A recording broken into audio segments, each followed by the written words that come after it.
Welcome to Neem Capsule Podcast, where we delve into issues that matter most to you. I'm thrilled to have you here. If you haven't already, make sure to follow us on Twitter, Instagram, Facebook, YouTube, and TikTok, and our handle is at Neem Foundation, so you can stay updated on all the latest content. My name is Chinyereugo Onyekwere, and I'm a clinical psychologist at Neem Foundation. On today's episode, we're going to be talking about crafting resilience, the impact of Storycloths in trauma recovery. We're diving deep into the world of trauma recovery, focusing on how creative expression, like Storycloths, can play a pivotal role in healing. Joining us in the studio, we have two remarkable experts who have made significant contributions to the mental health field. First, we have Dr. Rachel Cohen. She's the founder and clinical director of Common Threads Project. Dr. Cohen is a clinical psychologist with over 30 years of experience. She established the Common Threads in Geneva, Switzerland in 2012 and now operates from New York. Her expertise in psychosocial support for trauma survivors has taken her across the globe, implementing recovery projects in post-conflict areas like Bosnia, South Sudan, Uganda, Ecuador, and Nepal. Dr. Cohen earned her doctorate from the University of Michigan and holds a certificate in global mental health from the Harvard program in refugee trauma. Our second guest is Dr. Adeyinka Akinsulure-Smith, a licensed psychologist originally from Sierra Leone. We still take her as part of us too. Dr. Adeyinka is board certified. She's board certified in group psychology by the American Board of Professional Psychology. She's a tenured professor in the Department of Psychology at the City College of New York and the Graduate Center, CUNY. Since 1999, she has dedicated her career to caring for forced migrants and survivors of torture, armed conflict, and human rights abuse through her work with the Bellevue Program for Survivors of Torture. These two extraordinary women bring a wealth of knowledge and experience to our discussion today. So sit back, relax, and get ready to be inspired by their insights on the power of Storycloths in trauma recovery. A round of applause, please. Okay. So, we'd like to ask our guests some questions around the project, the Common Threads Project. And I'd like to ask Dr. Rachel and Dr. Adeyinka, can you give us an overview of the Common Threads Project and explain how it integrates ancient practices with modern trauma-informed therapy? Thank you, and thank you for inviting us to this podcast. It's an honor to be here. I want to emphasize that I did not invent this intervention. I'm really borrowing an ancient practice, as you said, that is ubiquitous, exists in so many different cultures around the world where women have come together to share their stories and to sew what they cannot speak, that is their unspeakable experiences, into cloth as a way to find strength and healing. And we've borrowed this practice, adapted it, and made it part of a comprehensive trauma treatment intervention that also uses best practices from current trauma therapy. And out of that, we've developed an intervention that we've found to be enormously effective for deep and transformative healing. Not a quick fix, not an easy fix. That doesn't exist. But one that requires a great deal of skill. And we're thrilled that the Neem clinical team brings that clinical expertise with them to this intervention and can make a difference. I want to join Rachel to say how honored and privileged I feel to be here, to be part of this experience. Knitting, sewing, crocheting, needlework, embroidery has always been something that I've enjoyed doing, and always thought about ways in which one might use them in a therapeutic encounter. And I was very fortunate years ago, and I can't remember again how long it was that I met Rachel, started talking, and discovered that she had created this incredible intervention. Historically, psychotherapy, counseling has always focused on either talking or group work. And what this intervention does is it allows us to engage our clients in another way that does not necessarily involve the cognitive processes, but allows us to look deeper into engaging in the material through a whole other means. And it's been wonderful that we have been able to collaborate with the Neem Foundation to actually bring this to Nigeria. And what is it? I mean, I became very curious about what is it about Storycloths? Why do they exist all over the world, in ancient cultures even? What is it that is so powerful here? And what we've seen and what we see here in the work that the Neem team is doing with clients in Nigeria is that the sewing itself is meditative, rhythmic, has a healing quality that keeps the women in the circles, and now some men as well, grounded and calmer when they're sewing, so that they can tolerate the very, very difficult and sometimes dysregulating experience of trauma processing, of going back to difficult memories, and working through them. Very slow process, but the sewing is very slow, and it paces the work over time so that it can be safe to do this difficult processing of traumatic memory. And if you accompany it with sewing, it makes a real difference. And this is something that cultures have known for thousands of years, and we're only coming to it now. Science is trying to catch up with it with current neurobiology, which understands that nonverbal approaches to trauma work are the most effective and get to where trauma lives, which is in the body. And again, I just really want to emphasize that it's not just doing anything with anyone anyhow. It's a very specific, carefully thought out intervention that takes people who have been through traumatic experiences, deeply traumatic experiences, and works with them in a group approach over a period of time, drawing on somatic experiences, drawing on the expressive arts, and really helping them to process what they've been through in a very safe space. And so we have been fortunate enough to work with clinicians here at Neem Foundation to train them and to help them as they have gone on to work with women and men.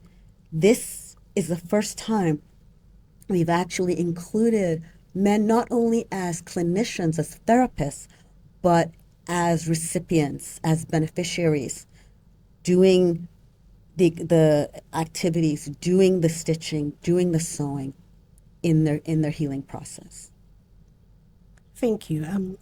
It's quite amazing to hear you talk about the Common Threads Project and the work that you do around the world. And it's been quite this is the second time you're back to the training now. We have benefited immensely from the work that you have done.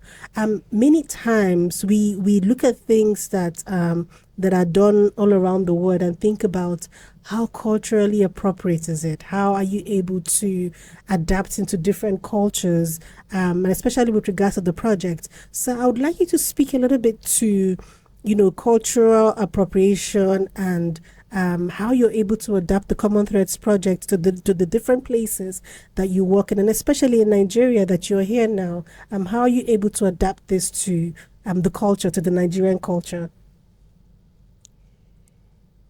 This is something we care deeply about, that we don't come to impose our practices on others here. It really is that we are offering a model, an approach, which we also think is part of a larger paradigm shift in the field of trauma treatment. And we really rely on true collaboration with our local partners, with, in this case, with the Neem Foundation clinical staff, who really adapt this intervention for their culture, language, population, and it looks very different in each setting. It must be culturally resonant in order for it to be effective at all. And we do not lead these circles. We are capacity building, and it's the local clinicians that really shape the program and bring it to life. And I think I want to add, it's also really important to recognize that even to the resources, we're not bringing in resources from outside. We're using local fabrics. We're using materials that are available here. We're drawing on language. People who are in these groups range in terms of literacy levels. So we're looking at all these ways that, again, Neem Foundation was already here doing clinical work.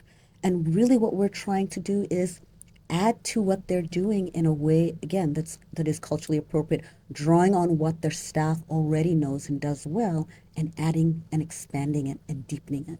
Yeah.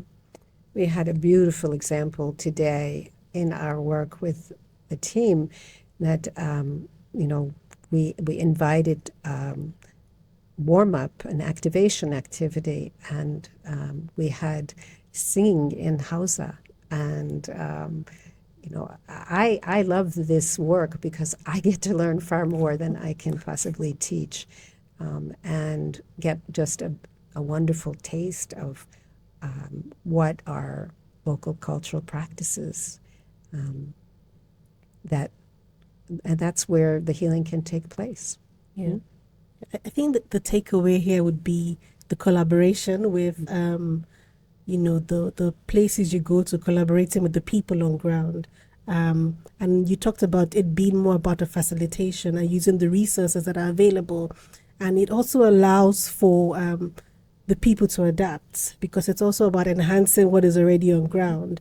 And you also talked about it being, it's always existed, but it's how do we use it in a therapeutic way that facilitates recovery for the survivor or the beneficiary of the training.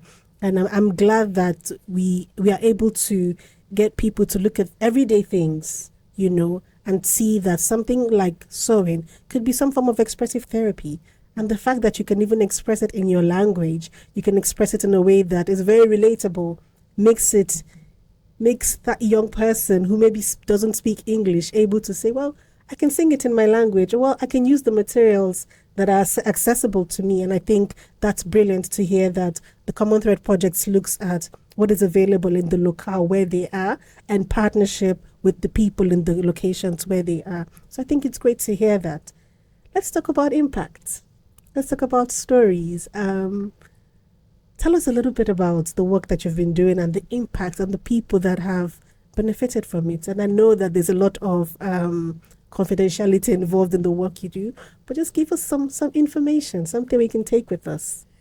I mean, one of the things for me that has been exciting about what we've done was today, for example, sitting with our facilitators and actually seeing the Storycloths that have been created in some of the groups, and the depth of what has been expressed, the way they've used the skills that have been taught to them, the way they've incorporated them. Both our facilitators have talked about it in their lives for themselves, and also the participants, aka the beneficiaries, how that has begun to shift lives.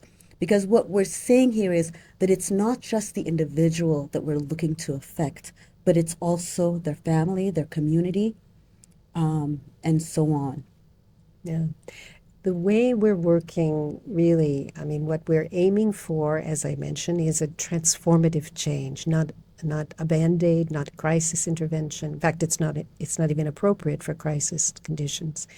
But because we're aiming for this kind of impact, we are hoping that what we can see over the long term is the prevention of intergenerational transmission of trauma. So our impact is not just for the people who sit in our circle, and as Inka mentions, it affects families, it affects the community, and I hope it's not too ambitious, too much hubris to suggest that we hope also for impact into the future. And remember, too, that the work we're doing is to prepare clinicians who will continue to do these healing circles throughout their careers, we hope, and well into the future. So we also have a phrase, when we talk about impact, and I'll get into stories in a moment, but just to create a framework for this, when we talk about our impact, we're not just looking for healing in a medical sense of reduction of symptoms. That's important, and that's a beginning. But we're really talking about a broader kind of healing that is also for people overcoming shame and guilt and self-blame and damage to their self-esteem and sense of self and a building of confidence and really a trajectory of empowerment. That's what we're after, and that goes beyond the medical model of symptom reduction. And we have a phrase in Common Threads Project that we want to see people go from victims to survivors to agents of change. That what do you do with these traumatic experiences? What do you do with all that pain as you heal? And one of the important things that people do with it, and we see this spontaneously, is they become, they work for justice, they work for social change, they become advocates for women. It's astonishing. It's not something I set out to do or expected to do, but something I've learned from the participants in our programs as they grow into that. Some become facilitators themselves. Some organize rallies where they speak out for. I'm blown away and inspired by some of these kinds of outcomes. Now, we've just started here in Nigeria, and so some of these impacts are yet to come. But we already see some of the people in the circle saying to the facilitators, after 6 and 8 weeks, I feel this is changing my life. Again, I never expected that. But there's something about the power of the group and the offer, never the demand. We don't say to people, tell me your trauma story, ever. But we offer a safe space and an opportunity and prompts and encouragement that as they feel ready, they're able to share and support one another and find their way towards healing. And I'm just going to add, it's not only people saying after 6 or 8 weeks, it makes me feel this way, but it's wanting more. This is it, like we want it to go on. They say one of the group members, a group that meets on Fridays, said, I wish every single day were Friday because I want to come to this group every day. We have some groups where the clinical staff are amazed to see how dedicated that they say that our participants, they all arrive early. Before they get there. An hour, 2 hours early because they want to begin. And so there's what we're seeing so far, the impact is that there's enormous group cohesion, incredible devotion to this. They say that it's not like any other experience they've had in a treatment situation. It is utterly different. And we're already seeing people relying on looking to one another for support, feeling like they are a community. They've given the groups names, so they have a special name for their group. And all this has happened quite quickly. Yeah. That's amazing to hear, especially looking at the impact of the Common Threads project. Can you tell us a little bit about this project and how it works? What are the modalities of how the Common Thread project works? I think also in looking at the circles and looking at the treatment, how does it work? I mean, it draws on a combination of modalities. I mean, at the heart of it is the use of expressive arts, but we're talking about group treatment where you're not alone, you're not an individual struggling on your own, you're surrounded by a supportive group of people, so hence the circle. It's facilitated by not one individual, two, in some situations, three. People who are trained in the intervention. So we really take time to train our facilitators. Hence, we were here in March. Mm-hmm. We spent an extensive amount of time training our facilitators. We've come back again to continue that training. We are within the circles. We're looking at use of expressive arts. We're looking at somatic work, i.e. looking at how trauma affects the body. We are drawing on, what else are we drawing on? So much. Well, we do psychoeducation. A lot in of the psychoed. groups. A lot of, besides the Storycloths, there's a lot of art-based therapy. We're creating images, using images. Again, from what we know from neurobiology is that trauma lives in a part of the brain that is visual, in particular the visual cortex. And not necessarily verbal. So the emphasis is not necessarily on the speaking, and hence not necessarily talking about the trauma, but understanding how it's impacting the physicality. And this is the paradigm shift that I was mentioning earlier, that our field has gone through a major shift and practices have lagged behind quite a bit. But on the cutting edge in the last few years is the understanding that cognitive treatments really fall short of where trauma lives and where we need to go with our treatment in order to be effective. And so the use of nonverbal modalities is critical.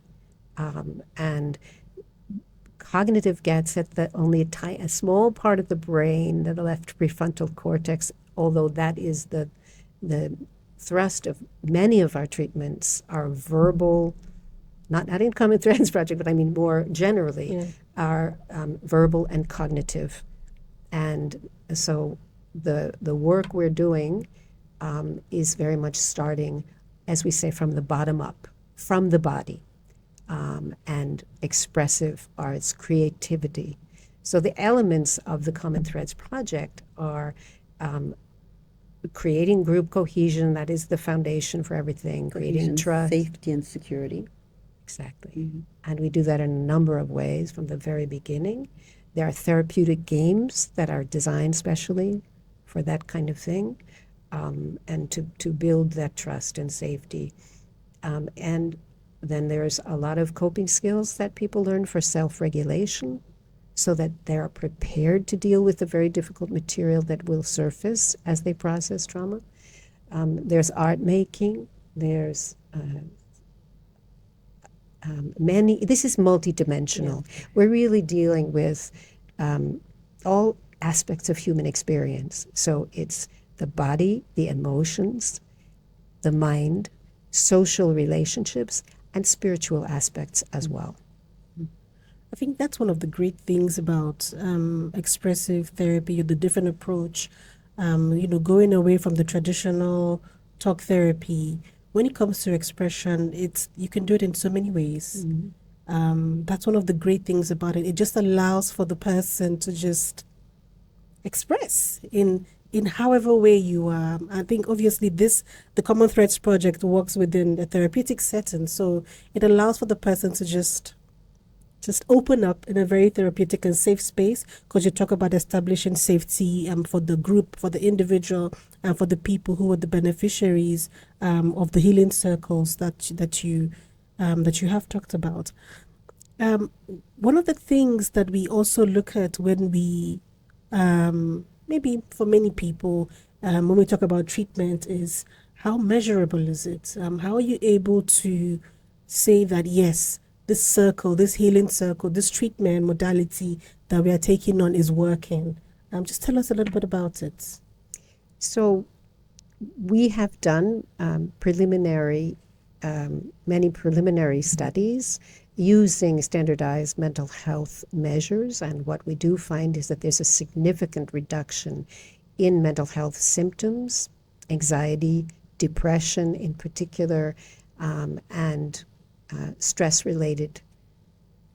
I don't want to say PTSD because that's a disorder. We're pathologizing an experience that people had no control over, but stress-related difficulties.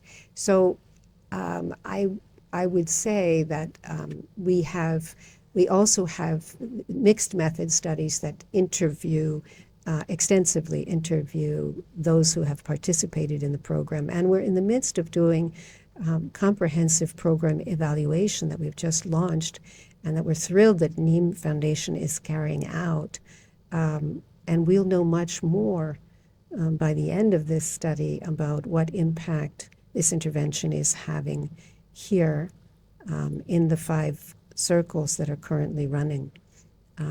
We take measures at the beginning, at baseline, and at the close of the intervention, but also we hope 6 months later, and a year later, do these changes hold? Are they lasting changes? And so we hope to have a much firmer documentation of the impact of this. Although I would say that in other countries we have seen and heard the impact for long periods of time. I was recently in Ecuador and visited with some survivors who had been in our circles 10 years ago. One of them, for example, has become a community leader. And she spoke of how this transformation in her life has played out over the past decade. It's quite a moving thing to see from a woman who was very severely exploited and abused and experienced sexual violence and conflict and so forth. And she inspires many of us every day. So for those of us out there who are researchers or who are clinicians, we often talk about practice-based evidence or evidence-based practice. We have a lot of practice-based evidence from participants who have gone through the program. What common threads is really working to build is the evidence of the practice, and that is growing. And again, with Neem Foundation, we're looking to see where that is in other settings that the Common Threads project has worked. Just want to add one thing to the what you mentioned about creative arts therapies being so powerful, and I also want to emphasize that one of the reasons that we were so drawn to working with Neem Foundation is that this is a place where expressive arts therapy is already practiced extensively and highly valued. And I want to make sure you appreciate how rare that is in our field and how important it is. And so it's an honor for us to work here at the Neem Foundation, where we don't have to talk people into the creative arts, expressive arts are so powerful and change lives. We can start with that common understanding and move it forward together. I was going to say, did you just read my mind? Because I wanted to also speak about, how scalable the project is. Yes, we've talked about, being in different places, Nepal, Bosnia, Ecuador, and now Nigeria, and, talk about working with Neem. So I think the question I wanted to ask going forward was, are there certain criteria you look for when you are looking for local organizations to partner with? And speak a little bit about the centers of excellence that you have. So please just tell us a little bit about it. Okay. This is a high-skilled intervention. It really requires facilitators who have a strong background in working with trauma survivors. When you work with trauma survivors, you can easily make a mess of things. It's high-risk work. And so we select partners who have a baseline of high capacity already, who have well-trained clinicians on board, who have a good deal of experience, who know what to do when people begin to re-experience in a situation, et cetera, et cetera. And we build on that with our training. And what happens, we follow it very closely. We supervise on a weekly basis remotely each of the circles. And that allows us to build the program together. The centers of excellence means that there are a few places, very special places in the world where we've worked. One of them, for example, in Nepal, that's been going on now more than 8 years. And in Nepal, we now have very little to do with the, I shouldn't say we have very little to do with, the program operates independently of us. The facilitators there supervise their own program. They even now have been training new clinicians in their region as a way to spread the methodology, and they supervise those groups and so forth. So our hope is that someday that the amazing Neem clinicians, facilitators, will be in a position, they will have gained thorough expertise in this methodology and be able to supervise and train others. We're planting seeds together and nurturing them along, and one day they will really bear fruit. Those trees will bear fruit and have deep roots. I think the one thing that I would add to what Rachel has said, everything she said is absolutely true and accurate. But just going to your point, your question about scalability, I think sometimes that there's a push to go as broadly as possible, serve many, many, many people. What we're trying to do here is be selective in terms of who we serve, who we train. So the whole idea is that we're training fewer to go deeper. We want to make sure that people are well trained, really understand what it is that they're doing when they do this work with this population. Thank you. One of the things that Rachel said, that Dr. Rachel, getting so used to it, said that also stood out for me. I think it's the fact that trauma work is it's a very important, but it's also a very sensitive work, that it can be very easy to cause more harm. And that the essence of the work and the people that you choose is that you select people who actually are being trained, especially in the mode and in the way you want the service to be delivered. And also, it's about equipping them with what they already have, but also giving them proper understanding of what it is, and hereby creating like a center of excellence, in the sense that like Dr. Adeyinka mentioned, about properly training people, and not just anybody, just training selective people to go deeper and do the work, because there's a lot of work to be done. There's a lot of people who are hurting. There's a lot of trauma. It's almost like we're in this space where everybody's forced at some point to just get along and just carry this burden, and we need people who have proper training in these spaces. So I really want to appreciate what you have brought to us. He's done a lot of work. I can say about myself personally, I think even in practice, I take a little bit of the things and the trainings that we've gotten from you and apply it in the work that I do. So I have to say that this partnership has really done quite significantly. And even in the circles that we run, we can see how it changes the way we look at trauma, healing, and treatments. So thank you. Thank you for this opportunity to take on this. It's not so new, but it's something added, it's new. Come on, it's new to our world in a way, but it's added a lot, and it hasn't reached the work that we do. I think I must just say that. And I guess the one more thing that I would want to add about all of this is that people who do this work, the clinicians, they do wonderful work, but doing trauma work is difficult. It's not easy. There is this concept of compassion fatigue, where you give and you give and you give, and it wears you out. Some of our providers are survivors themselves. So part of what we also try to integrate in this work is care for the self-providers, the providers themselves. So, self-care is a critical part of making sure that we can continue to do the work. Otherwise, we flare up and fade out. Thank you. Self-care. Yeah, that's a key word. Thank you for bringing that up. And finally, as we come to a close on our podcast, what is the one thing that you are hoping that Common Threads would achieve in Nigeria? What is that one thing, or what are the things that you're hoping that the Common Thread projects would achieve?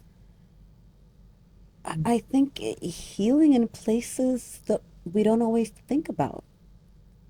And, again, one of the things I am really excited about in terms of the innovative quality of this program is that we are actually providing Common Thread circles to men for the first time. We've had men facilitators, but we have not had men participants before.